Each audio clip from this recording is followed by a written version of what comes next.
प्रसंग सुनाता हूं कि कैसे पापियों का उद्धार भागवत करते हैं। आप सबने सुना होगा धुंधकारी का प्रसंग, सबने सुना है कि नहीं? अच्छा, किस किसने सुना है बताओ? धुंधकारी वाला प्रसंग सबने सुना है ना? लेकिन हाथ उठाने वालों का प्रतिशत जो है वो लगभग 25% ही है, इसलिए थोड़ा सुना देते हैं। वैसे तो ये कथा कल हो जानी थी, तो चलो कोई बात नहीं, आज सुनाते हैं। तुंगभद्रा नदी के तट पर एक नगर था। उस नगर उत्तम नाम का नगर था। उस उत्तम नाम के नगर में एक ब्राह्मण देवता रहते थे जिनका नाम था आत्मदेव। बड़े विद्वान थे और भगवान की कृपा से धनवान भी थे। पत्नी थोड़ी झगड़ालू थी, क्रोधी स्वभाव की थी, पर ब्राह्मण देवता इतने सीधे सरल थे कि वो ऐसे पत्नी से भी काम चला रहे थे, बढ़िया गृहस्थी चल रही थी। कमी थी तो इस बात की कि उनके कोई संतान नहीं थी। उस संतान ना होने की बात से पंडित जी बड़े चिंतित रहते थे। उन्होंने अनेक तरह के धर्मानुष्ठान किए।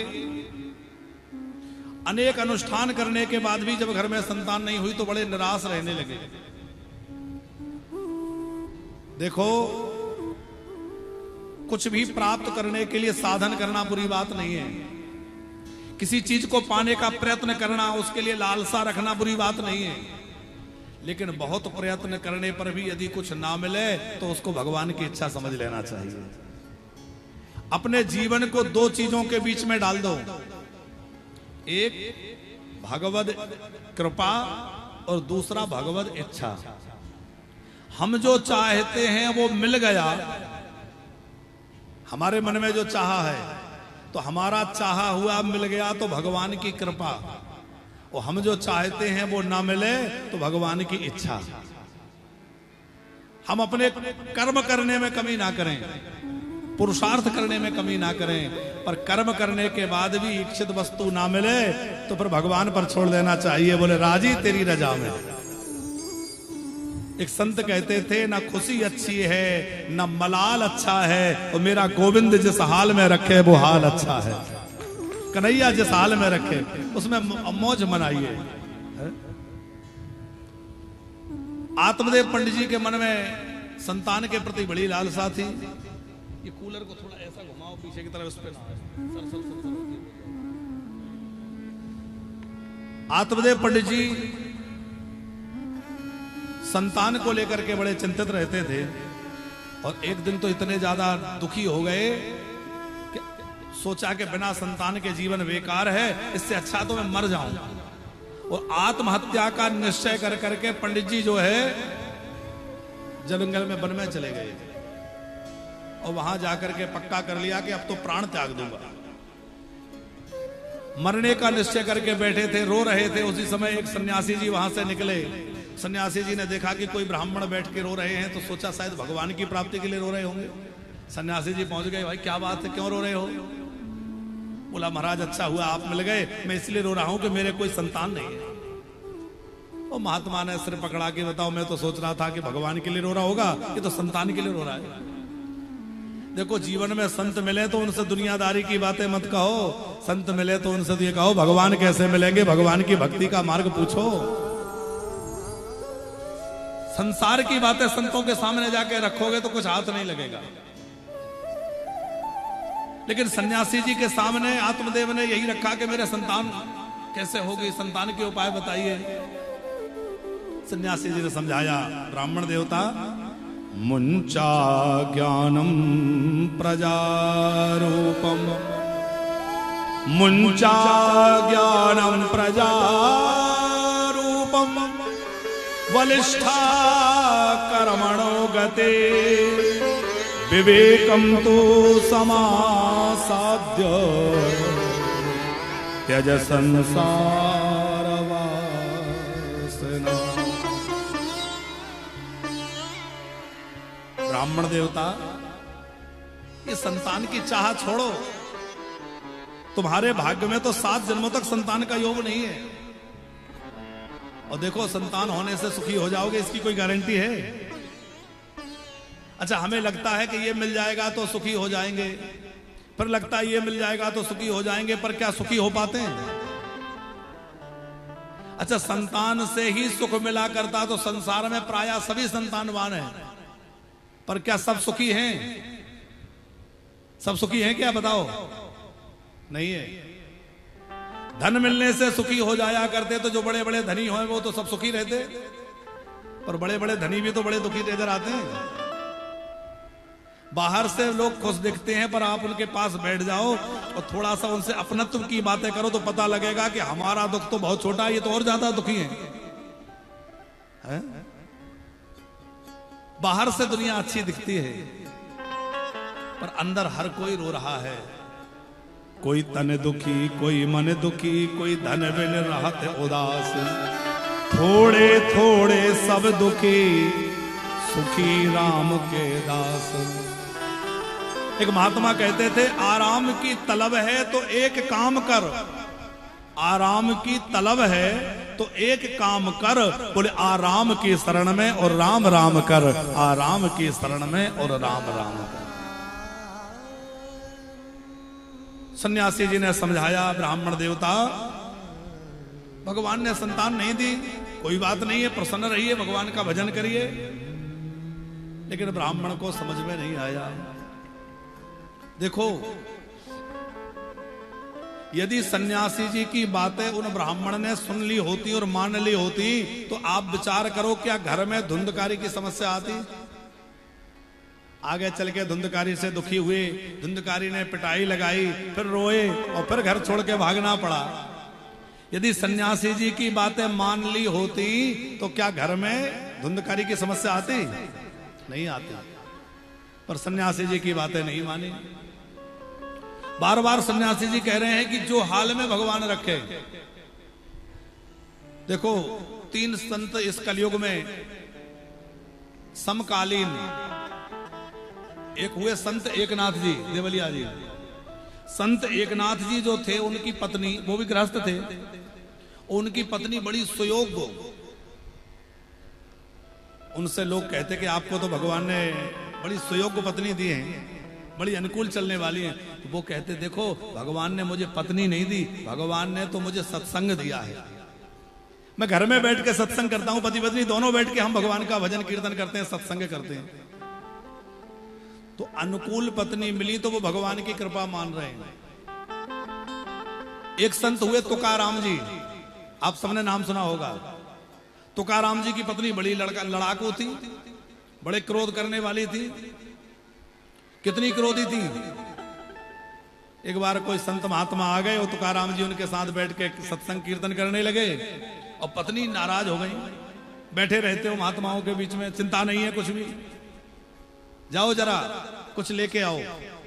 अब सवेरे से तुकाराम जी निकले और कहीं कोई मिल गया, वहीं बैठ गए, कीर्तन करने लगे। ऐसे करते करते बहुत समय बीत गया, मध्याह्न काल भी निकल गया, शाम होने वाली है। किसी किसान ने गन्ने दे दिए, वो लेके लौट रहे थे। तुकाराम जी, गांव के बाहर कुछ बच्चे खेल रहे थे, उन्होंने कहा बाबा हमें भी गन्ना दो, बाबा हमें भी दो। सबको बाल गोपाल समझ करके गन्ने बांट दिए।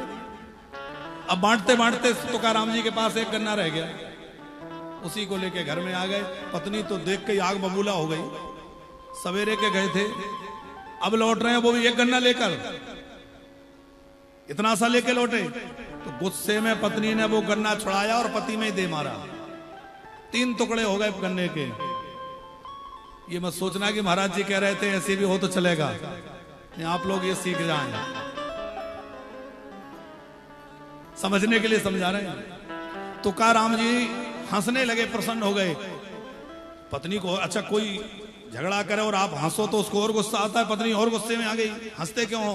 बोले मुझे हंसी इसलिए आ रही है कि मैं सोच रहा था घर पे जाके 3 टुकड़े करना पड़ेगा, एक पत्नी को दूंगा, एक बेटे को दूंगा, एक मैं ले लूंगा। तुमने व्यवस्था कर दी, 3 टुकड़े हो गए, एक एक बांट लो, 3 सदस्य, काम बन गया।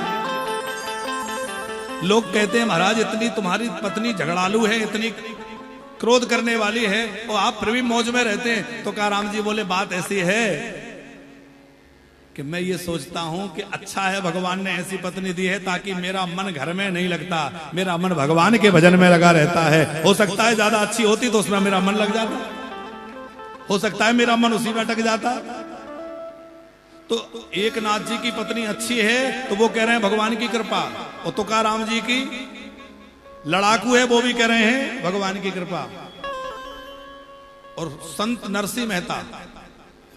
नरसिंह मेहता जी की पत्नी, उनका देहावसान हो गया, मृत्यु हो गई। नरसिंह जी संतों के सभा में बैठे थे, वहां उन्हें किसी ने आकर कहा कि महाराज अनर्थ हो गया। क्या हुआ? बोले आपकी पत्नी भगवत धाम से धार गई। तो अभी तो बैठ के कीर्तन कर रहे थे, नरसिंह जी उठ के खड़े हो गए और नाचने लगे। किसी ने कहा पागल हो गए, वो पत्नी की मृत्यु हो गई, आप नाच रहे हैं। तो बोले भलो थयो भांजी जंजाल और सुखी भजी सुश्री गोपाल। अच्छा हुआ जंजाल मिट गया, आप खूब भजन करेंगे। तो इसका मतलब ये नहीं कि पत्नी मरे तो खुशी मनाओ। हम कहना ये चाहते हैं कि भगवान जिस हाल में रखे उस हाल में आनंद लेना चाहिए, उसी हाल में प्रसन्न रहना चाहिए। अच्छा देखिए, इस कथा को समझिएगा कि पंडित जी आत्मदेव ब्राह्मण जो है, जब मरने का निश्चय करके गए तो उनको संत मिले, सन्यासी जी मिले। देवलिया जी सन्यासी जी क्यों मिले? यदि इसको विचार किया जाए तो हमें यह लगता है कि आत्मदेव ने अपने जीवन में जो सत्कर्म किए थे, जो पुण्य कर्म किए थे, वह सत्कर्म ही उनके सामने संत का भेष लेकर के आ गए। क्योंकि पुण्य पुंज बिन मिलहि ना संता। हमने अपने जीवन में अच्छे काम करे हैं, सत्कर्म किया है, लोगों का भला किया है, तो जिस दिन हमारे जीवन में कोई भयंकर परिस्थिति खड़ी होगी, उस दिन हमारे सत्कर्म किसी ना किसी के रूप में हमारे सामने आके खड़े हो जाएंगे और हमारा मार्गदर्शन कर देंगे। आज आत्मदेव जब मरने जा रहे हैं तो उनके सामने सन्यासी के रूप में कौन आया? बोले उनके सत्कर्म ही आ गए। बहुत समझाया ब्राह्मण देवता, संतान होने से कोई सुखी नहीं होता है। आत्मदेव जी बोले देखो बात ऐसी है कि संतान नहीं होगी तो तर्पण कौन करेगा, पिंडदान कौन करेगा, हमारा तो वंश लुप्त हो जाएगा। तब आत्मदेव जी को ब्राह्मण देवता को समझाया, देखो पिंडदान का सही अर्थ क्या है?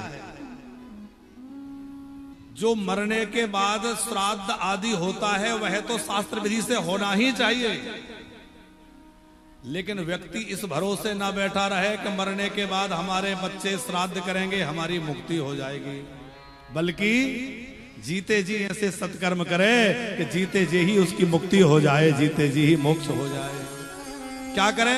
बोलिए शरीर ही पिंड है, शरीर भी तो पिंड है कि नहीं? इस शरीर रूपी पिंड को ही भगवान को अर्पण कर देना।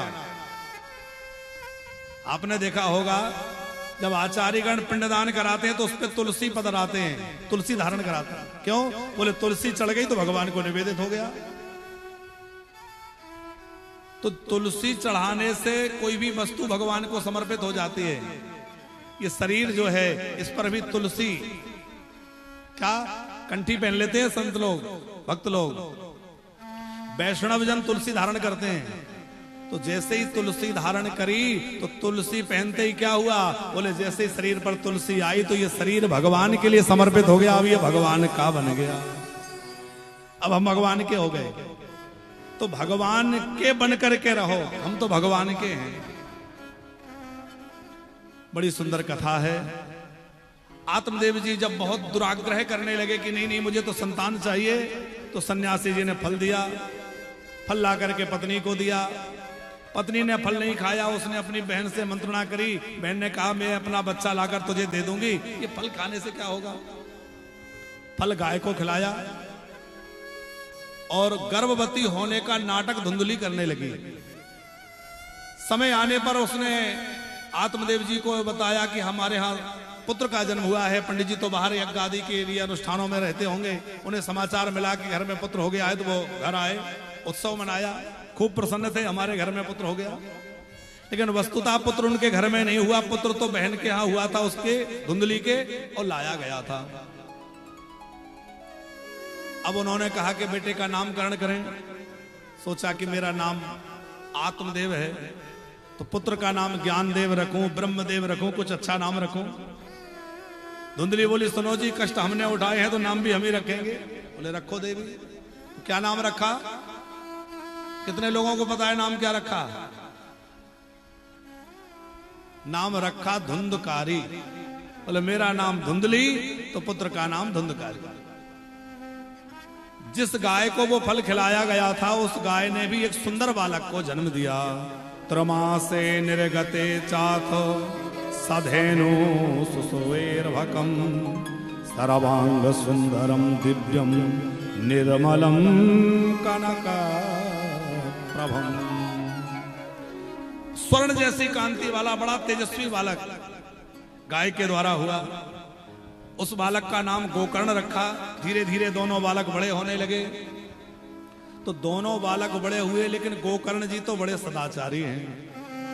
पिताजी ने गायत्री मंत्र दे दिया, विधिवत यज्ञोपवीत आदि करा दिया, गायत्री दे दिया। उसके बाद वो संध्योपासना करते हैं, वेदाध्ययन करते हैं, अग्निहोत्र करते हैं, माता पिता की सेवा करते हैं। और जो दूसरा बेटा है बड़ा वाला धुंधकारी, वो ठीक इसके विपरीत आचरण करने वाला है। स्नान शौच क्रियाहीनो दुर्भक्षी क्रोध वर्धिता दुष्परिग्रह करता चा सब हस्ते न भोजनम। अच्छा, एक बात और ध्यान दीजिएगा। कथा एक तरह का दर्पण है, और कथा रूपी दर्पण में ये भी देखते चलना है कि हमारा जीवन गोकर्ण से ज्यादा मिलता है कि धुंधकारी से ज्यादा मैच खाता है। भाई अपने आप का भी तुम विचार करें, हमारा जीवन किससे ज्यादा मेल खाता है। यदि हम सवेरे जल्दी जग जाते हैं, संध्योपासना करते हैं, भगवान का पूजन अर्चन करते हैं, माता पिता की सेवा करते हैं, बड़ों का आदर करते हैं, तो हम गोकर्ण जी की श्रेणी में हैं। और सवेरे देर तक पड़े रहते हैं, न नहाने का समय, न खाने का कोई निश्चित समय, न पूजा, न पाठ, न भजन, न कुछ, तो किससे मेल खा रहा है हमारा जीवन? अरे आप लोग बताओ, धुंधकारी से मिल रहा है कि नहीं? अब यदि हमारा जीवन धुंधकारी जैसा है, तो फिर हम गोकर्ण जैसा फल क्यों चाहते हैं? फिर तो धुंधकारी को जो फल मिला वही मिलेगा, हम भी प्रेत बनेंगे कहीं जाके। देखो, हम जीवन में जिस रास्ते पर चल रहे हैं, वो रास्ता कहां जाता है? हम काम क्रोध लोभ के रास्ते पर चल रहे हैं। ये सब रास्ते कहां जाते हैं? बोले ये सब रास्ते नरक में जाते हैं। अब नरक वाले रास्ते पर चल रहे हैं और सोच रहे हैं भगवान मिल जाए तो मिलेंगे। यदि भगवान को प्राप्त करना है तो भगवान के मार्ग पर चलना पड़ेगा। भगवान को प्राप्त करना है तो कौन से मार्ग पर चलना पड़ेगा? सत्य के मार्ग पर, दया के मार्ग पर, प्रेम के मार्ग पर, पवित्रता के मार्ग पर। यदि सत्य सदाचार के मार्ग पर चलेंगे तो हम कहां पहुंचेंगे? भगवान के पास। और काम क्रोध लोभ मोह के मार्ग पर चलेंगे तो ये रास्ते तो नरक में जाते हैं। अब आपको सागर जाना है तो आपको सागर वाला रूट पकड़ना पड़ेगा। अब आप इधर उल्टा रास्ता पकड़ ले तो सागर पहुंचेंगे कि नहीं पहुंचेंगे? आप जब रास्ता दूसरा पकड़ेंगे सागर कैसे पहुंचेंगे? काम क्रोध मद लोभ सब नाथ नरक के पंथ सब पर हर रघुबीर भजहु भजहि जेहि संत। तो यदि हमें भगवान की प्राप्ति करना है तो हमें भगवान के रास्ते पर चलना होगा। हमें सुख की प्राप्ति करना है, आनंद की प्राप्ति करना है तो उस रास्ते पर चलना होगा। अभी हम जिस रास्ते पर चल रहे हैं वो रास्ता सुख के पास नहीं जाता, वो हमें दुखों में ले जाने वाला है। कैसा है धुंधकारी? स्नान शौच क्रियाहीनो दुर्भक्षी क्रोध वर्धिता। हर समय क्रोध में भरा रहता है, ना नहाने का ठिकाना, ना कोई क्रिया पूजा पाठ हवन पूजन कुछ नहीं। दुष्परिग्रह करता जा, बुरी चीजों का संग्रह करता है, पवित्रता आदि का विचार नहीं रखता है। यहां लिखा है देवलिया जी, सब हस्तेन भोजनम, मुर्दे का छुआ हुआ अन्न भी खा लेता है। तो यह उपलक्षण है सब हस्तेन भोजनम। इसका मतलब यह नहीं है कि मुर्दे का छुआ ही खा लेता हो। इसका अर्थ है कि मुर्दा कौन है? बोले जो हाथ परमार्थ नहीं करते हैं वह हाथ मुर्दे के हाथ के समान है। जो परमार्थ नहीं करते, परहित नहीं करते, वो मरे हुए ही हैं। अंगद जी ने रावण के दरबार में 14 लोगों के नाम गिनाए। बोले ये 14 लोग जीवित ही मरे हुए के समान हैं। जो अजसी है, अत्यंत बूढ़ा है, अत्यंत कृपण है, सदा कामबस है, जो सदा रोगी रहता है, ऐसे जो लोग हैं वो क्या है? बोले जीते जी मृत के समान हैं। तो सब हस्तेन भोजनम का अभिप्राय यहां लगता है कि जो परमार्थ नहीं करते, परहित नहीं करते, ऐसे लोगों के हाथ से छुआ हुआ अन्न भी दूषित माना गया है। परहित बस जिने के मन माही, जिनके मन माही, तिनका जग दुर्लभ कछु नाही।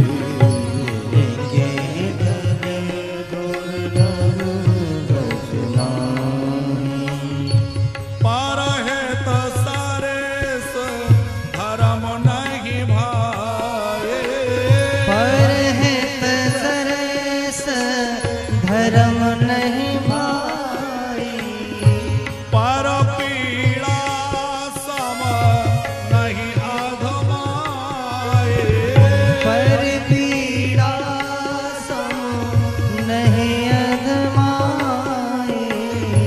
परहित बस जिन के मन माहे, परहित बस जिनके मन माहे, तिनका जग दुर्लभ कछु नाही।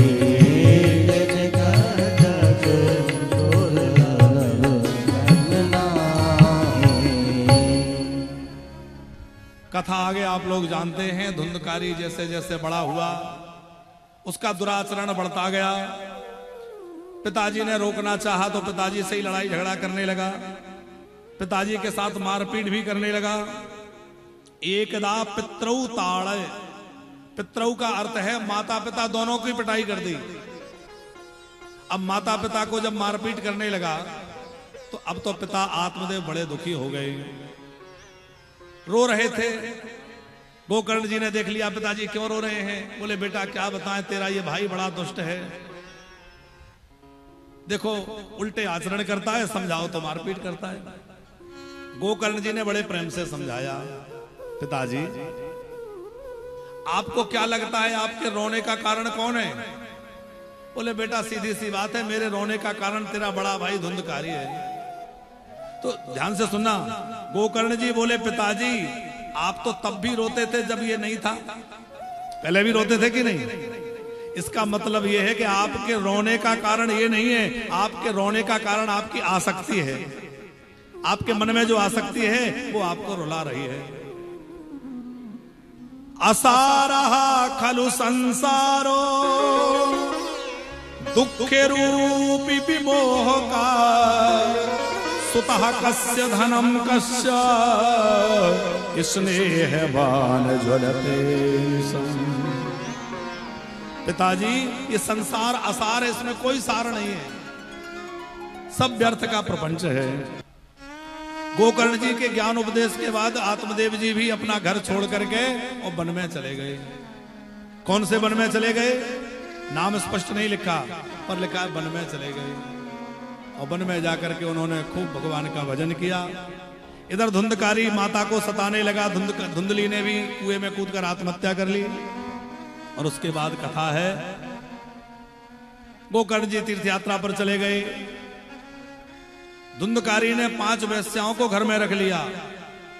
बाद में उन वेश्याओं के द्वारा धुंधकारी मारा गया, भयंकर प्रेत बन गया। धुंधकारी के निमित्त गोकर्ण जी ने जगह जगह तीर्थों में जाकर तर्पण किया, श्राद्ध किया।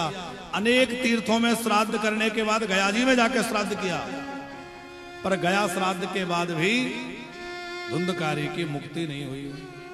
गोकर्ण जी जब लौटकर आए तो देखा कि मेरा भाई तो अभी भी भूत प्रेत बना डोल रहा है, क्या बात है? धुंधकारी बोला भैया क्या बतलाएं, 100 गया श्राद्ध से भी मेरी मुक्ति नहीं होगी, क्योंकि मैं भयंकर पाप करने वाला रहा हूं। क्या किया जाए? बोले अब आप ही कोई युक्ति लगाइए। गया श्राद्ध सते नापी मुक्तर में न भविष्यति, 100 गया श्राद्ध से भी मैं मुक्त नहीं होऊंगा। क्यों? इसके पीछे, अच्छा गया श्राद्ध जिसका हो जाए वह मुक्त हो जाता है, ऐसा कहा जाता है कि गया जी में जिसका श्राद्ध हो गया वो मुक्त हो गया। फिर धुंधकारी मुक्त क्यों नहीं हुआ? तो एक कारण तो यह है कि वो ब्राह्मण होकर के भी उसने ब्राह्मणत्व को नाश किया, माता पिता का द्रोही हुआ और अनीति अधर्म के मार्ग पर चला। फिर आप कहेंगे कि भाई इसके बाद भी उसको मुक्ति मिलना चाहिए, नहीं तो फिर गया जी का महत्व क्या रह जाएगा? तो भले ही उसने चाहे जितने पाप करे, पर गया में जाकर उसको मुक्ति क्यों नहीं मिली? तो दूसरा कारण है कि उसके नाम गोत्र से श्राद्ध नहीं हुआ, क्योंकि वो आत्मदेव जी के गोत्र का नहीं था। ना तो वो आत्मदेव जी का आत्मज था, ना औरस था, ना दत्तक था, वो तो कपट पूर्वक लाया गया था। नाम गोत्र ठीक उच्चारण नहीं हुआ। और तीसरा कारण जो बड़ा विशेष है, ध्यान देने योग्य है, वो ये है कि मरने के बाद धुंधकारी के शरीर का ठीक से संस्कार आदि नहीं हुआ। मरने के बाद की जो क्रिया है, दशगात्र आदि, वो विधान उसका नहीं हुआ। और जिसका मरणोपरांत ये सब श्राद्ध आदि क्रिया ना हो, वह निश्चित ही भटकता है। आपने हनुमान प्रसाद पोद्दार जी के जीवन की एक घटना सुनी होगी, कल्याण में वो प्रकाशित हुई है। आपने भाई हनुमान प्रसाद पोद्दार जी का नाम सुना है सब लोगों ने? गीता प्रेस गोरखपुर के संपादक रहे, बड़े अच्छे भगवत भक्त थे श्री हनुमान प्रसाद पोद्दार जी। उन्होंने अपना एक संस्मरण गीता जी के जो अंक निकलते हैं उसमें लिखा, ध्यान से सुनना। जब वो बंबई में रहते थे तो कभी कभी वो शाम के समय समुद्र किनारे चले जाते हैं। अब उस समय समुद्र किनारे का वातावरण अभी जैसा दूषित नहीं था, शांत वातावरण रहता था, तो वहां बैठ करके वो थोड़ा भगवत चिंतन करते। तो भाई श्री लिखते हैं कि एक बार मैं वहां बैठकर भगवत चिंतन कर रहा था, तो वहां एक सफेद कपड़ा पहने हुए एक व्यक्ति आके मेरे पास बैठ गया, बोला नहीं, उठ के चला गया। अब लगा कोई होगा, पर ऐसा एक बार नहीं पर कई बार हुआ। तो देखा कि ये व्यक्ति कौन है, ये कोई साधारण व्यक्ति तो नहीं है, कोई विशेष दिखता है, पर ये कौन है? मेरे पास आके बैठ जाता है, उठ के चला जाता है। तो भाई श्री हनुमान प्रसाद पोद्दार जी ने एक बार उससे पूछा कि तुम कौन हो और मेरे पास आकर क्यों बैठते हो? उसने कहा कि मैं प्रेत हूं। अच्छा तुम प्रेत हो, तो मेरे पास क्यों आते हो? बोले तुम्हारे पास बैठने से मुझको कुछ शांति मिलती है, आपके पास बैठने मात्र से मुझे शांति का अनुभव होता है। तो भाई श्री ने पूछा कि तुम अपनी पूरी बात कहो, कैसे प्रेत बन गए, ये सब कैसे हुआ? तो उसने सुनाया कि बात ऐसी है कि मैं जो है क्रिश्चियन धर्म से था। उसने कहा कि हमारा धर्म क्रिश्चियन धर्म था, और क्रिश्चियन धर्म में मरने वाले के बाद में कोई क्रिया तो होती नहीं, तो मेरी उत्तर क्रिया नहीं हुई। ना तो मरने के बाद अग्नि संस्कार हुआ, ना मरने के बाद जो श्राद्ध तर्पण पिंडदान आदि होता है वो सब हुआ। तो वो सब क्रिया नहीं हुई, उसका परिणाम है कि मैं प्रेत बन के भटक रहा हूं। तो आपसे मेरी इच्छा है कि आप कुछ मेरे लिए उद्धार का साधन करिए। भाई श्री ने कहा क्या करें? बोले ये मैं नहीं जानता, पर आप कुछ कर सकते हैं। पर हनुमान प्रसाद पोद्दार जी ने किसी ब्राह्मण के द्वारा उस प्रेत का नाम गोत्र उससे पूछ करके और उसके लिए श्राद्ध तर्पण आदि किया, और विधिवत दशगात्र आदि कराने के बाद श्रीमद् भागवत का पारायण उसके नाम से कराया। और भागवत पारायण कराने के बाद वह प्रेत बतला कर गया कि अब मैं जा रहा हूं, आपके इस कृत्य से मैं मुक्त हो गया और मैं विमान में बैठकर जा रहा हूं, मुझे लेने विमान आ गया। वो आत्मा जो है भगवत धाम चली गई। ये इसी कलयुग की अभी की घटना है, वर्तमान काल की। तो धुंधकारी की मुक्ति गया श्राद्ध से नहीं हुई, इसका कारण यह था कि मरने के बाद की उसकी कोई क्रिया ठीक से नहीं हुई थी। ये बात हम इसलिए कह रहे हैं कि आजकल मरने के बाद औपचारिकता मात्र रह गई, विधि पूर्वक जो क्रिया होना चाहिए वो नहीं हो रही है। तो गोकर्ण जी महाराज ने धुंधकारी के उद्धार के लिए श्रीमद् भागवत कथा का आश्रय लिया। सूर्य नारायण भगवान की प्रेरणा से गोकर्ण जी ने भागवत का आयोजन किया। गोकर्ण जी ने कथा सुनाई। धुंधकारी प्रेत रूप में कथा सुनने आया और 7 दिनों के कथा से वह प्रेत कथा सुन करके मुक्त हो गया और दिव्य रूप धारण करके विमान में बैठने लगा। और विमान में बैठते बैठते अपने भाई को हाथ जोड़ करके प्रणाम करने लगा। धन्या भागवती वार्ता प्रेत पीड़ा विनाशनी सप्ताहोऽपि तथा धन्या कृष्ण लोकपाला प्रदा। बार बार भागवत जी को प्रणाम करके गोकर्ण जी को प्रणाम करके भगवत धाम गया। अब गोकर्ण जी परेशान थे कि कथा सुनने वाले इतने लोग, विमान अकेले के लिए आया, सबके लिए क्यों नहीं आया। भगवान के पार्षद बोले देखो ये तो सुनने का भेद है, हमने कोई भेद नहीं किया। पुनः गोकर्ण जी ने भागवत की और फिर सबके लिए विमान आया, सब भगवान के धाम को पधारे। बोली भक्त वत्सल भगवान की। सनकादिक ने बड़ी दिव्य कीर्तन किया, उसमें भगवान पधारे। हम लोग भी भगवान के नाम का स्मरण करें कि हे प्रभु ऐसा मन हमारा आपके चरणों में लग जाए जैसे मछली जल से प्रेम करती है, हमें भी आपके चरणों का प्रेम प्राप्त हो जाए।